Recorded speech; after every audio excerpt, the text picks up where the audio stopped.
എനിക്ക് പറയാനുള്ളത്, അതായത് ഇത്തരം ആളുകളെ പൊക്കിപ്പിടിച്ചുകൊണ്ട് നടക്കുന്നവരെ ഓർക്കുമ്പോഴാണ് എനിക്ക് സഹതാപമുള്ളത്. ഇത്തരം ആളുകൾ സ്വാഭാവികമായിട്ട് രൂപപ്പെടും. കാരണം ആൻറ്റി നാഷണൽ ഫോഴ്സ് എന്ന് പറയുന്നത് നമ്മുടെ രാജ്യത്ത് എല്ലാ കാലഘട്ടങ്ങളിലും ഉള്ളതാണ്.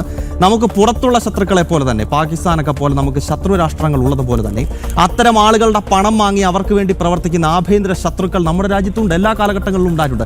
പക്ഷേ ആഭ്യന്തര ശത്രുവിനെ കണ്ട് ആവേശം കൊള്ളുന്ന ജിഹാദികളെയും ഒക്കെ ഓർക്കുമ്പോഴാണ് എനിക്ക് സഹതാപം തോന്നുന്നത്. ഇത് ഭാരതമാണ്. 2014 മുൻപും 2014 ശേഷവും എന്ന നിലയിൽ വേണം ഭാരതത്തിൻ്റെ ചരിത്രത്തെ അടയാളപ്പെടുത്താൻ. ആർജവമുള്ള ഒരു സർക്കാർ അങ്ങ് ഡൽഹിയിലുണ്ട്. ജമ്മു കാശ്മീരിലെ ജിഹാദികളെ മര്യാദ പഠിപ്പിച്ച സർക്കാരാണ്. നോർത്ത് ഈസ്റ്റിലെ ഇൻഷർജൻസിക്ക് പതിറ്റാണ്ടുകൾ നേതൃത്വം കൊടുത്ത, ചൈനയുടെ പിൻബലമുള്ള അവിടുത്തെ വിഘടനവാദികളെ കൊണ്ട് ആയുധം താഴെ വെപ്പിച്ച സർക്കാരാണ്.